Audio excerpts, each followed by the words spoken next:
Hi, colleagues. It's good to see you again. We made it to February. As you well know at this point, we have time together next week as individual schools and grade teams in the middle school to continue our work together. And as Michelle and I planned, we thought that it might be helpful to do some asynchronous quick work to set you up for our time together next week. I'm going to keep this video pretty informal, pretty brief. I'm imagining that as I'm sharing with you all, thoughts and ideas will come to mind. There will probably be things that confirm things we've already talked about and things you already know. There will be things, hopefully, that give you some new thinking. And then there might be some things you have questions about. Go ahead and jot down those questions. When we meet together next week, we can always process it. The beginning part of our time together is going to be really thinking about unit planning and teaching points.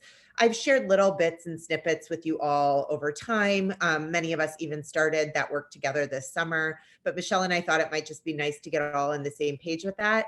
And then from there, I'm excited to share with you some different formative assessment options that I think might just help us feel like we have a deeper well to reach into when it comes to informing our instruction. So with that said, let's get started. And when we think through unit planning, essentially I think it's some of the hardest work we have to do as teachers, because we have this list of standards that the state, that the country has given us, and then we have to make something of those standards. It's like going to the grocery store or at home and somebody gives you a bunch of ingredients and you have no recipe and you have to figure out what to do with these ingredients.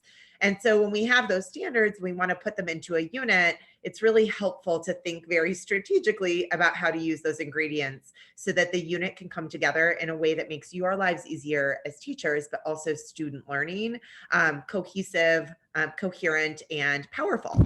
So with that said, when we think about unit planning, and I'm sure you're all in different places with this, and I'm sure we all have lots of experience with it.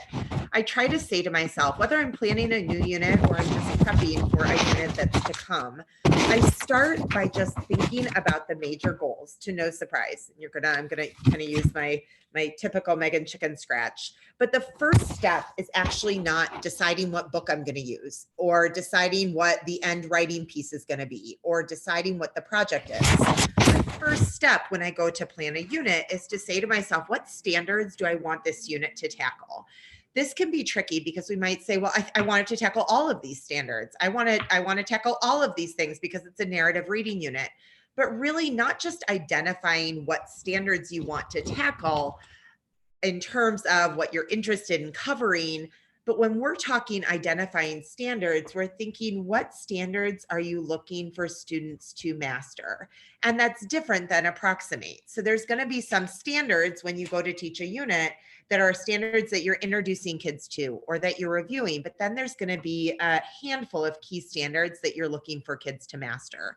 I think sometimes 4, 3 are good numbers right here. And from there, I say to myself, okay, so now I've identified these standards. What are my parts going to be? And I actually find that this is one of the things we forget to do. We just identify the standards, we pick the book we're going to read, and we roll with it. But it is tremendously helpful, not only for your teaching, but also for kids' stamina to kind of know the pathway of how a unit's going to go.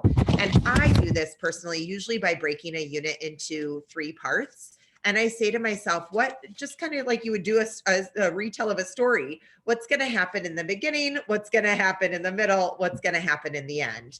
And by what's going to happen, I just mean what standards might I focus on in the beginning? What standards and then strategies might I focus on in the middle? What standards and strategies might I focus then on in the end? And if I can plan it in parts, it's really helpful. If you're planning off of a calendar, you can literally say to yourself in the calendar, these 2 weeks, these 2 weeks, these 2 weeks. And I wouldn't bullet out every single day, but I just think, what's the point of this? Sometimes it's even helpful to think of a heading for that part. So I might say that I am teaching a unit on theme, and maybe part 1 is going to be using characters to using what we know about characters to develop the theme. Part 2 is going to be identifying how the problem supports a theme. And maybe part 3 is going to be analyzing author's craft to develop a theme. So I actually have a little mini subheading of my unit for each part. So after I've identified the standards and I considered the parts, that's when I dip into my teaching points. And I know that we've talked about this together across all buildings, but this is that drop down box. This is the double click and what I hope comes up. And I will reiterate what I know I've shared with all of you many times. This is where I start to think blank by blank. I think, what's the skill that I'm teaching and what's the strategy I'm giving? And I could do what's the what and what's the how. Again, I've talked about this many times. And when I teach that teaching point or plan that teaching point, I really try to get it into a sentence or two. And that's our learning target. But I also want to focus not just on it as a learning target, but how am I going to actually deliver it? And so we can talk about that more next week. I think that might be one of the major things we dip into or continue to dip into that we have already certainly started. After I have these three things, and I don't have to plan a teaching point for every day. Sometimes it's every couple of days. Sometimes it might be 4 days a week. We can talk about what that might look like together. I certainly want to think about my sessions and then, like, how am I going to deliver this teaching point? And we'll get there. So that's when I start to think, well, what's the vehicle for delivery? So now I've got the parts, the standards, and then my vehicle for delivery is the product. My vehicle for delivery is this novel. My vehicle for delivery is book clubs. My vehicle for delivery is that we're going to write an argument essay or a literary essay. So that's when you start to think about the product. But if I can focus on these things first, it doesn't become a unit where I'm teaching this product. It becomes a unit where I'm teaching standards and using this product to deliver those standards. And then that gets to what we've talked about so much before, of really supporting transference of learning, which we know is one of the major goals, not just of our teaching, but when students have to go perform on a high stakes test, or when they're in a content area and we want them to apply all that they know about nonfiction reading or essay writing, that's when we want them to apply these top three things. And this is just the way I got to these top three things. After that, of course, then I say to myself, what other materials might I need? I tend to be, they don't have to be cutesy, like pretty polka dotty little charts, but I do think it's helpful to anchor our learning in something. And so oftentimes I think about charts here, or I think about what I've referred to many times as silent teachers. So this would be the time where I start to gather maybe 3 to 5 major resources that I'm going to use for my whole class. Not something, and things that I can use over and over again with the variety of teaching points. So this is how I think through my unit. I've got the standards. I consider my big parts. And when you think about the parts, really think about the subheading. Like, what's the subheading of these 2 weeks? And actually, it's helpful to name that out to kids so that they see the pathway of where you're going. Then thinking about your teaching points, and from there, deciding the vehicles for delivery. Okay. Obviously, through all of this, we want to make sure it's working. And that's where we start to move into assessment. And not just summative assessment at the end, but really thinking all of this, how can I formatively assess where my students are at and where they need to go, so that even when I'm in the thick of this, I can make decisions for small groups and differentiation and giving access and accelerating kids because I've done this. Okay. So take a second, just kind of process that, think about it in your mind. You could hit pause here. This would be a good chance to pause before part 2 of the video. And we're going to do a deeper dive now into this.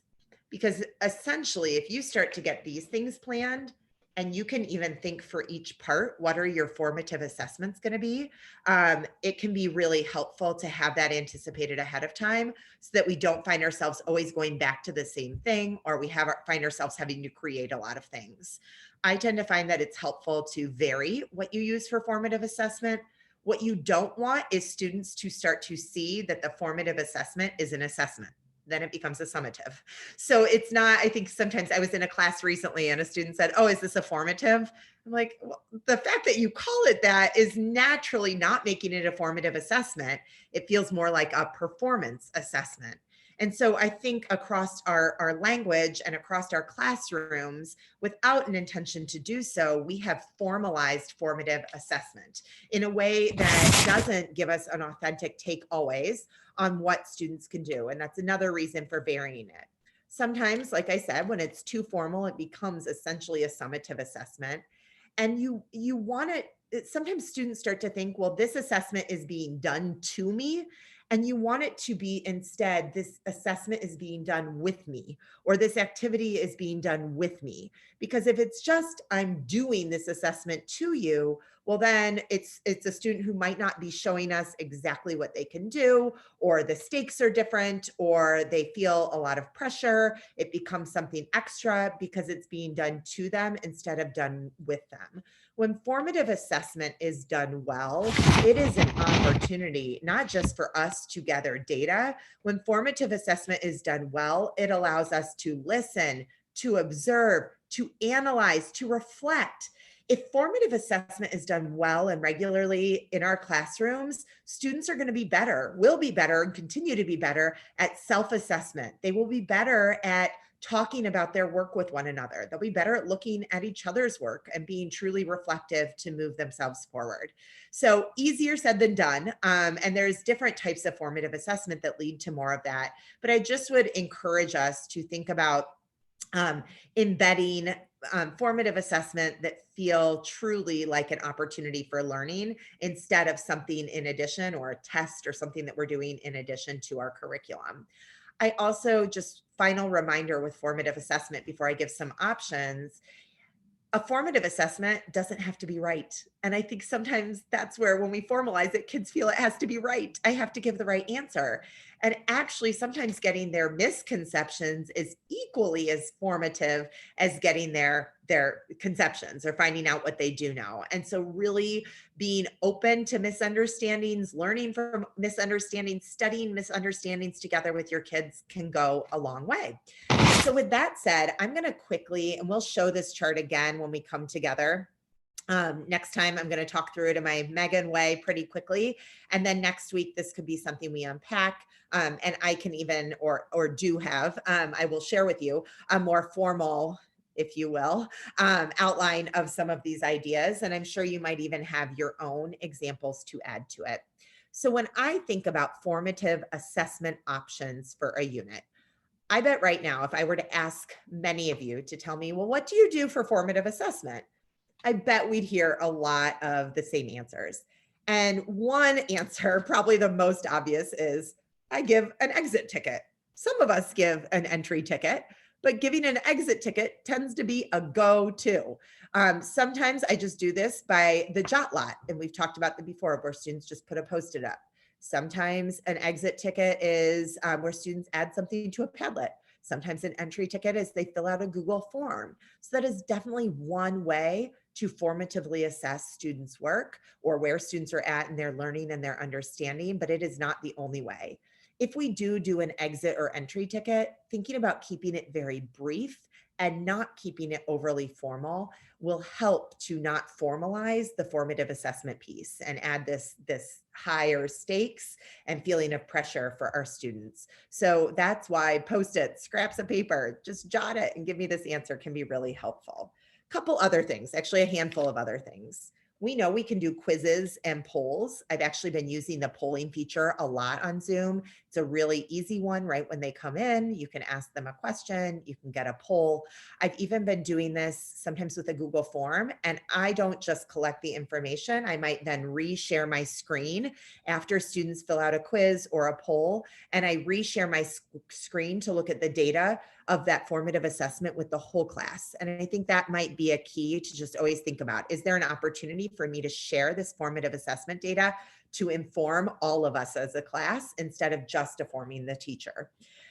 One of my favorites in writing, and honestly, I think we can use this in reading. Some people call it a dipstick. I'm going to refer to it as an on-demand.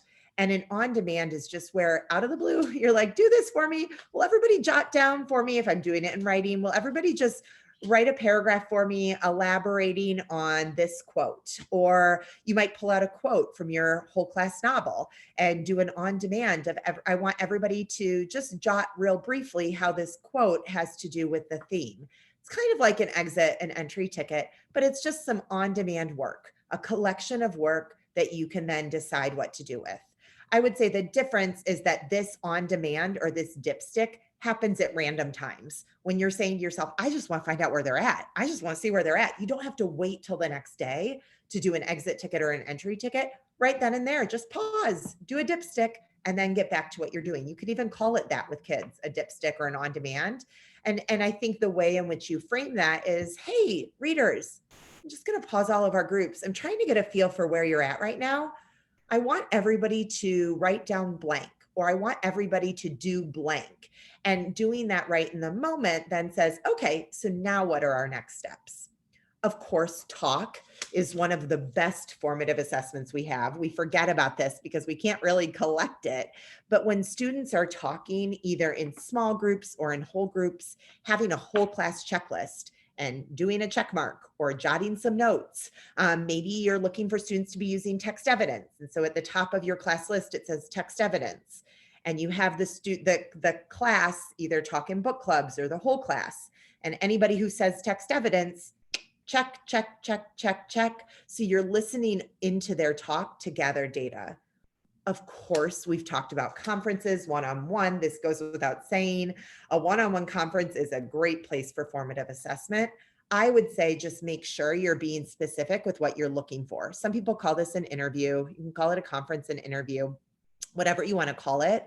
But I might say to myself, I'm really trying to find out where, how students are collecting important details to go with the main idea. So this week in my conferences, I'm going to ask them to see places in their readers' notebooks where they wrote down the details with the main idea. I'm going to ask to see that assignment they did as a whole class. I'm going to ask them questions about what are key details, what are main ideas, how do you decide? And I'm going to go that route.